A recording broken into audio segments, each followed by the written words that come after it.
वास्तविकता में देश के लोकतंत्र में और आज की परिस्थिति में जो घटनाएं घट रही हैं, मैं इसकी तुलना कर रहा था कि द्रौपदी की क्या मनोदशा रही होगी जब उनको दांव पे लगाया गया था, जब उनका चीरहरण हो रहा था।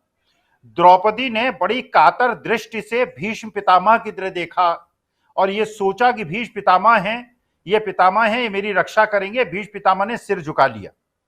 उन्होंने भीम की तरफ देखा, जिसको भीम को सबसे ज्यादा वो मानती थी। भीम ने सिर झुका लिया, युधिष्ठिर ने भी सिर झुका लिया, कृपाचार्य, द्रोणाचार्य, जितने भी थे, सारे वीर थे, सबने अपने सिर झुका लिए। आज के तारीख में मेरे को लगता है कि भारतीय लोकतंत्र की वही स्थिति हो गई है जो कि द्रौपदी की स्थिति थी। आज आप सेशन कोर्ट में जाते हैं, आप हाई कोर्ट में जाते हैं, हर जगह कातर दृष्टि से ये आप न्यायपालिका से निवेदन करते हैं कि कानून का पालन करिए, कानून प्रदत्त। और ये कहा जा रहा है, कानून आज क्या कहा गया, ये कहा गया कि वो रिपीट ऑफेंडर हैं और ये हीनियस क्राइम है, हीनियस क्राइम है। अगर ये हीनियस क्राइम है तो इसमें 2 साल की सजा क्यों है? हीनियस क्राइम में तो 2 साल की सजा नहीं होती। दूसरी बात यह है कि एक ही आरोप पे अगर 10 कोर्ट्स में आरोप पत्र लग जाएं और लोग उसमें आवेदन कर दें तो आदमी रिपीट ऑफेंडर कैसे हो जाता है? तीसरी बात यह है कि ब्रजभूषण शरण सिंह 40 केस चलने के बावजूद, पॉक्सो एक्ट का आरोपी होने के बावजूद, 8 लड़कियों के आरोपित करने के बावजूद वो आरोपी नहीं है, उसकी संसद सदस्यता नहीं जाती, वो हीनियस क्राइम में लिप्त नहीं माना जाता। वो व्यक्ति जो कि जीप में कुचलता है वो हीनियस क्राइम नहीं माना जाता। और ये जो जितनी भी घटनाएं देश के अंदर आज हो रही हैं, वास्तविकता में अगर आप देखें, और राहुल गांधी जो है वो हीनियस क्राइम कर रहे हैं। हीनियस क्राइम क्या? देखिए, आज की तारीख में राजीव जी किसी का भी मोबाइल ले लीजिए आप और किसी के भी व्हाट्सएप मैसेजेस देख लीजिए आप, जितने भी भक्तों के व्हाट्सएप मैसेजेस आते हैं ये सब धार्मिक विद्वेष फैलाने के लिए झूठे मैसेजेस, केवल धर्म के बीच में दरार पैदा करने के लिए, हिंदू मुसलमान में दरार पैदा करने के लिए और हिंदुस्तान को तोड़ने के लिए और कमजोर करने के लिए किए जा रहे हैं। और अगर आप कानूनी दृष्टि से ये देखेंगे तो आप देखेंगे कि धार्मिक विद्वेष फैलाना हीनियस क्राइम है, ये देशद्रोह की कैटेगरी में आता है। और इस मामले में अगर ये सारे व्हाट्सएप पे संज्ञान ले ले कोर्ट तो आधे से ज्यादा देश की जनता जेल के अंदर होगी। और राहुल गांधी ने क्या कहा?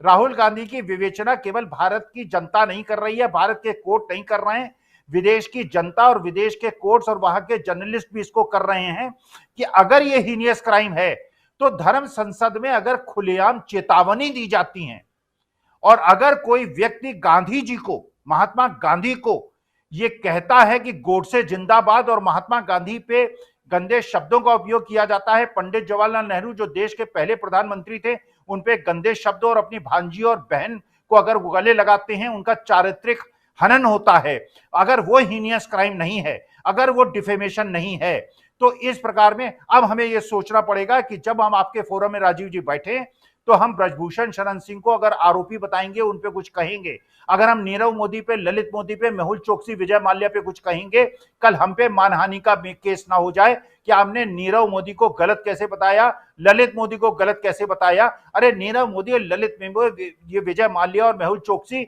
ये सारे लोग तो देशभक्त लोग हैं। अगर आपको गाली देनी है तो महात्मा गांधी को गाली दीजिए, पंडित जवाहरलाल नेहरू को गाली दीजिए और गोडसे की बड़ाई कीजिए, और ये जितने गुजरात के रहने वाले जो देश छोड़ छोड़ के भागे हैं इनकी वंदना कीजिए, क्योंकि अब देश का जो दिल्ली राजधानी है कुछ दिन में बदलकर ये अहमदाबाद चली जाएगी और जितने भी संस्थान दिल्ली के हैं वो गुजरात के अंदर चले जाएंगे। तो गुजरात को प्रातः वंदना हम करेंगे, उसको प्रणाम करेंगे, और हम सब देश के जितने भी प्रदेश के वासी हैं पहला जो हम प्रणाम करेंगे वो गुजरात की तरफ करेंगे। बाकी बिहार, उत्तर प्रदेश, मध्य प्रदेश, महाराष्ट्र और बाकी प्रदेश हैं अपनी इंडस्ट्री को और अपनी अस्मिता को गुजरात के चौखट पर पेश करते हैं। ये राजीव जी, वास्तविकता में जो बाबा साहब भीमराव अंबेडकर ने देश का संविधान बताया और बनाया और जो लोकतांत्रिक यहाँ की परंपराएं बनाई, उसमें उन्होंने जो प्रेशर पॉइंट्स ऐसे बनाए जिसमें से जो बनी हुई भाप है वो बाहर निकले और देश की संरचना न टूटे। आज मुझे लग रहा है कि देश में वो सारे स्तंभ ढह गए।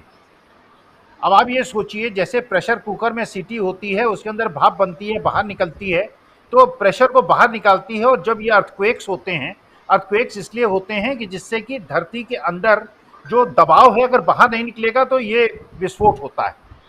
आज स्थिति ऐसी बनती जा रही है। देखिए राजीव जी, आप मुझे बताएं, पैनलिस्ट इतने प्रबुद्ध लोग हैं, मुझे बताएं, व्हाट्सएप पे जिस चीज का मैं सामना करता हूं, ये कहते हैं नीरव मोदी, ललित मोदी, विजय माल्या, मेहुल चोकसी क्योंकि हिंदू हैं इसलिए खराब नहीं।